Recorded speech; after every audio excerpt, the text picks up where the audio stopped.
Bom dia. Agora é bom dia. Se você só está vendo isso aí à noite, então boa noite. Se é à tarde, boa tarde. Eu resolvi mudar um pouco porque eu me toquei que daqui a alguns poucos dias já vai ser a virada do ano, né? Daqui a alguns poucos dias. Então, o que eu vou fazer? Eu vou já apresentar para vocês assim, uma régua, que eu chamo régua primária evolutiva, que apresenta os números, né? Depois daquela situação toda do zero e tudo, vocês vão observar que ele não vai aparecer nessa régua. E eu vou explicar por quê no decorrer da apresentação, tá bom? Eu vou sair de foco aqui, né? Porque eu vou trabalhar só em cima dos elementos, tá bom? E muita atenção, tá ok? Então, essa apresentação de hoje, possivelmente ela não vai ser muito longa. De hoje não, né? Desse vídeo não vai ser muito longa, porque eu quero só fazer a apresentação dos elementos, vou decorrer um pouquinho de informação em relação às propriedades de cada um deles, tá? Porque isso é o básico. Primeiro, vocês precisam conhecer esses elementos primários para depois conhecer como que esses elementos funcionam naquilo que se chama previsão, né?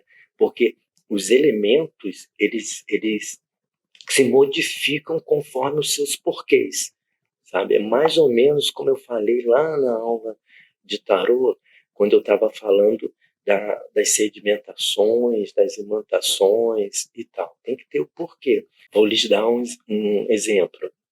Tipo, o elemento 1, para uma previsão relacionado a um todo de maneira generalizada, ele vai ser visto assim, de maneira generalizada. Porém, quando esse elemento 1 ele está sendo aberto numa temática, num tema tal, pode ser não, necessariamente vai ter que se filtrar essas propriedades associadas àquele elemento 1. E isso vai servir para todos os elementos. Mas, como eu disse, eu vou explicar aqui com o máximo de calma possível. Espero o máximo de atenção de vocês aí para essa compreensão, tá bom? Ainda assim, espero que esse vídeo fique dentro daquele patamar lá de 20, uma média aí de 20 minutos, no máximo, tá bom? Vocês estão lendo aí, né? Régua primária evolutiva. Vocês vão perceber, né, que tem duas orientações. Tem essa aqui, ó, que se refere aos, tanto que eu botei num tom, né, o tom vermelho aqui, ó, visão oriental, e depois tem aqui a visão que completa em 9 elementos, né, porque aqui no primeiro eram 7 elementos, de 1 a 7, e depois há um complemento com os elementos 8 e 9. E nesse caso, do elemento 1 até o elemento 9 é considerado numa visão ocidental. O que acontece é o seguinte, vocês lembram que eu fiz um comentário sobre o livro Faraó de Menercápita, e falei sobre Moisés no deserto? Pois bem, há uma indicação, né, de que ele, o Moisés, lá quando ele estava no deserto, num determinado momento, ele encontrou um oriental. E esse oriental, ele, juntamente com o próprio Moisés, naquela questão que eu disse que possivelmente ele tenha sido o primeiro astrólogo, eles fizeram algumas associações, e essas associações identificavam 7 elementos que correspondiam à natureza em seus aspectos e circunstâncias. Mas esse estudo aqui, ele não vai trabalhar em cima dessa visão oriental. Por quê? Primeiro, porque nós não estamos no Oriente. Segundo, porque é uma situação muito mais complexa e, embora tenha um número menor, né, de elementos, mas é mais complexo, enquanto uma formação de numerólogo. Porque, só para vocês entenderem, se uma pessoa dos Estados Unidos, uma pessoa do Brasil, da Argentina, enfim, os mais voltados para o Ocidente, me pedem um mapa numerológico, eu vou usar a visão ocidental. Mas se uma pessoa do Japão ou até de algum outro país oriental me pede um mapa, eu muito possivelmente eu vou fazer considerações da visão oriental. Por quê? Porque tem uma cultura associada.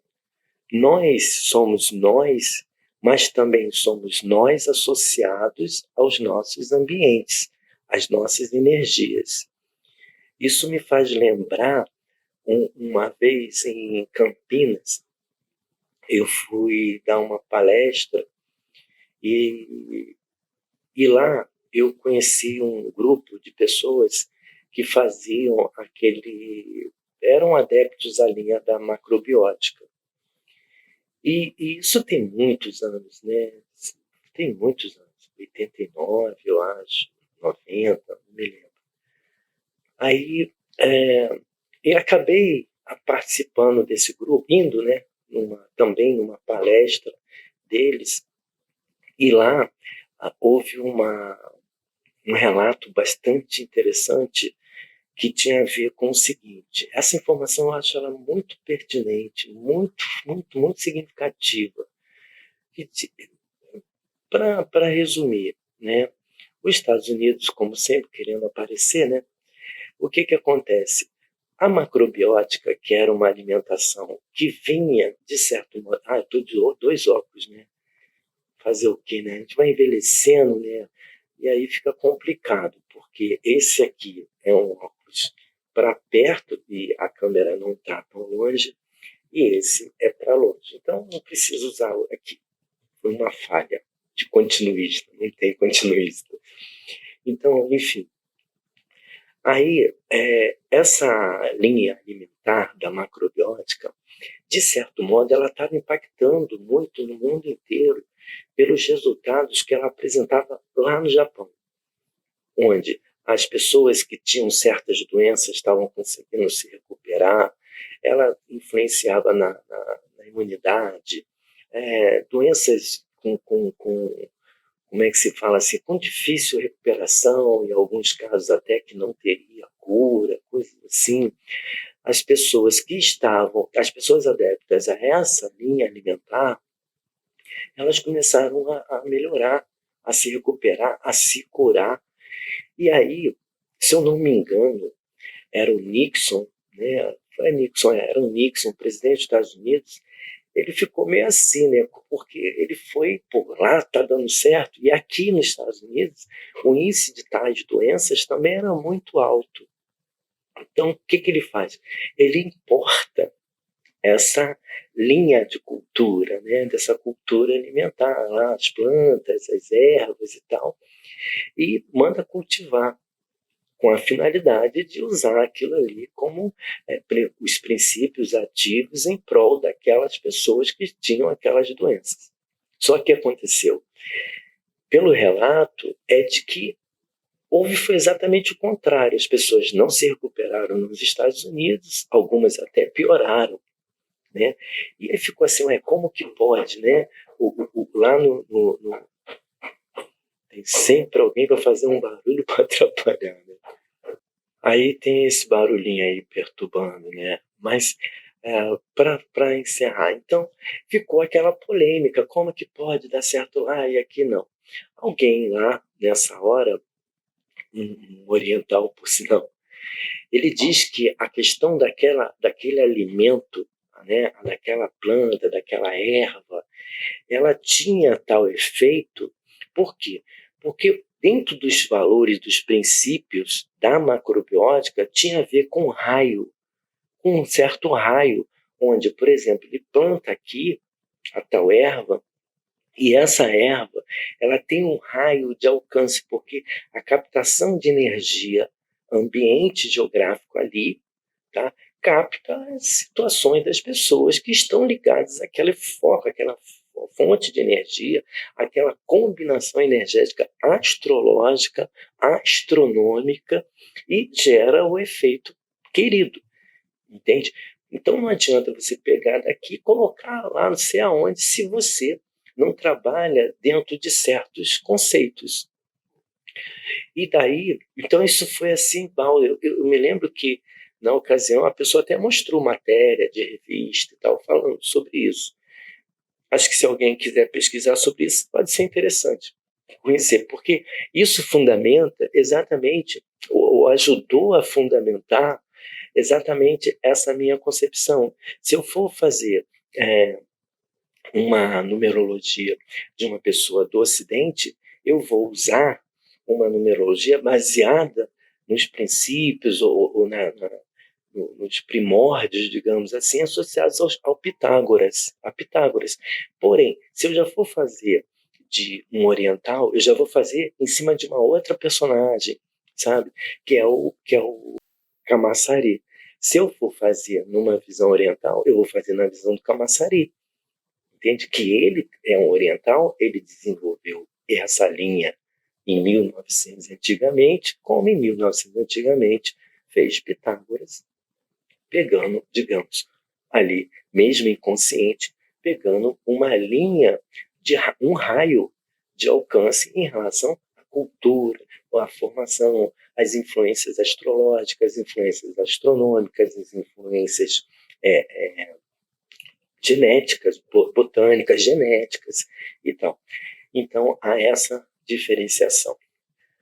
Enfim, dito isso, o que eu falo para vocês é que eu vou trabalhar apenas aqui mostrando de novo do 1 ao 9, que se refere à visão ocidental.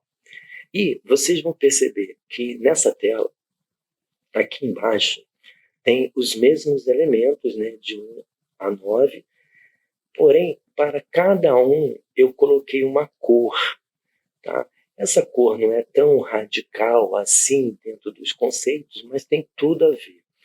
Por exemplo, a influência, porque a numerologia, ou eu acho que quase que todos os oráculos estão sempre associados a outras situações. Como eu disse, é um conjunto de energia, é um conjunto de fatores, é um conjunto de princípios ativos que vão ajudar com que a gente se conheça, porque a numerologia está onde? Está ligada a quê? Por que ela existe, né?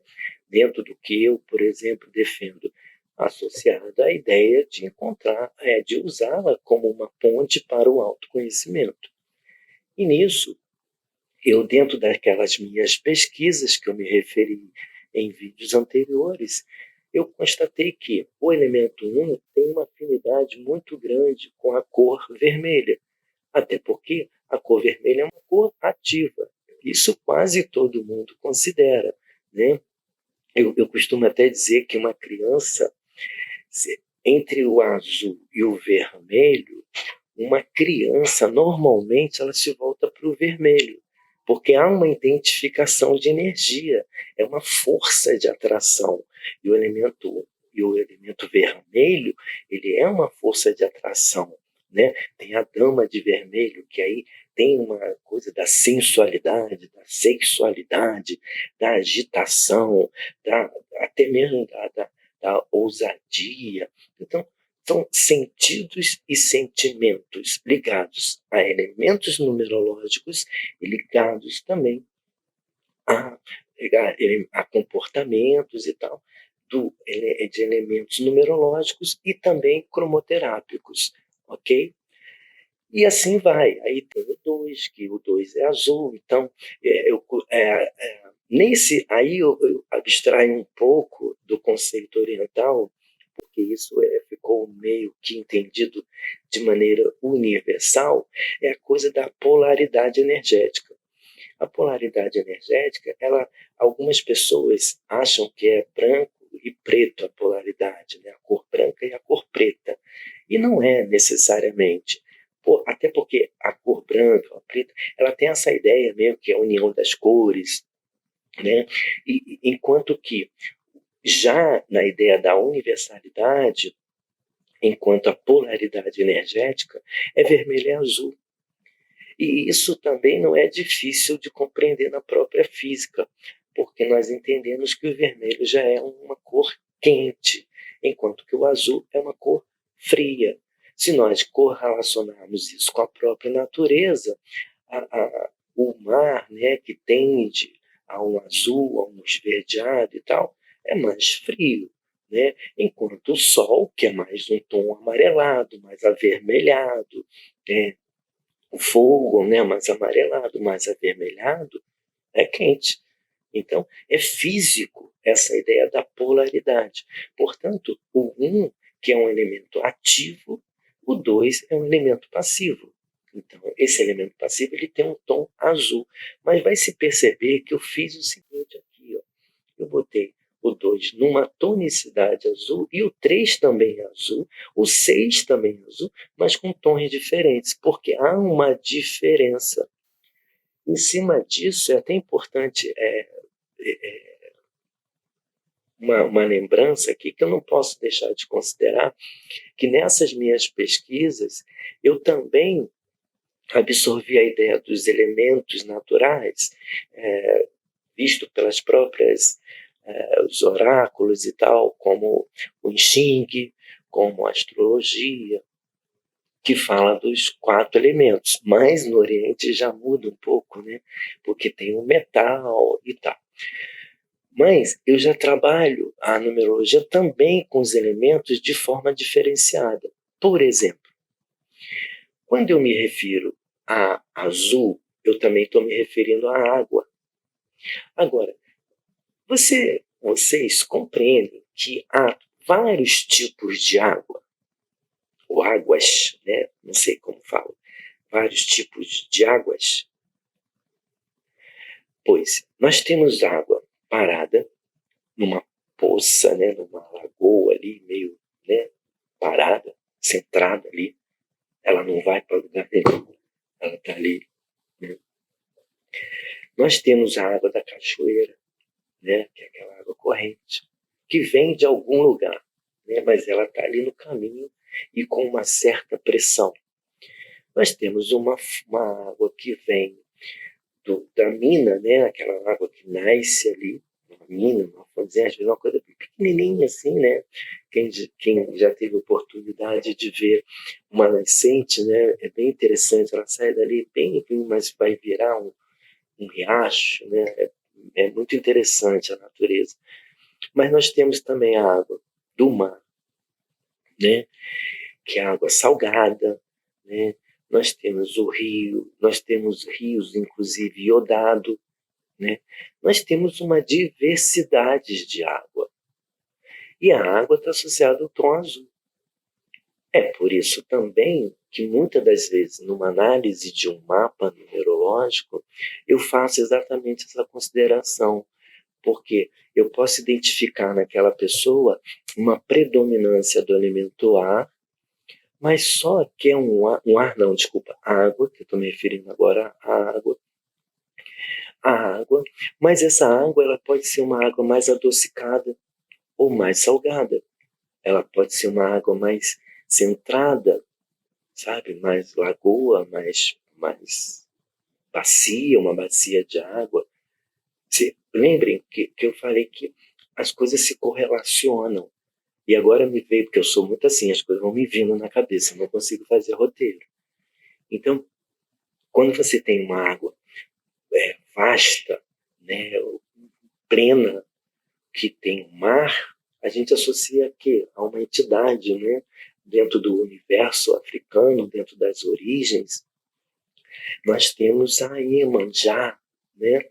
Quando a gente já vai para a cachoeira, nós já temos ali a Oxum. Quando a gente já vai para uma poça, já tem a entidade cabocla Iara. Olha como é que as coisas se associam, né? E nós temos água quente, nós temos água fria, ok? E isso não se distancia muito do próprio ar também. Nós temos ar rarefeito, né? Então, são situações que fazem com que um mesmo elemento ele se diversifique, ele tenha viés ali, ele tem a essência, só que dessa essência ele tem ramificações. E aí, para ficar claro entender isso, nós temos as Marias, né? O mundo inteiro tem Maria, mas toda Maria é exatamente igual? Não. Todos os Josés, os Ricardos, os Manuéis são todos iguais, como as Marias, como as Fernandas, como as, enfim, as Madalenas, enfim, não, né? Então, existe uma forma ali, uma origem, mas que ela se diversifica. Ela se diversifica, não. Ela se identifica numa unidade. Por isso, volta a ideia do Hahnemann, do Bach, no conceito da individualidade do ser, porque cada um de nós somos únicos. Então, quando a gente vai trabalhar com numerologia, que é por isso que eu me encantei muito mais por ela, a gente tem vários recursos, eita, bateram forte, tem vários recursos para criar um funil e a partir desse funil você ter uma identidade. Você está identificando alguém. E aí, para finalizar, porque aí eu vou fechar só com essas informações, que já são muitas na verdade. Aí eu tenho o 4, né, que é associado à Terra, marrom.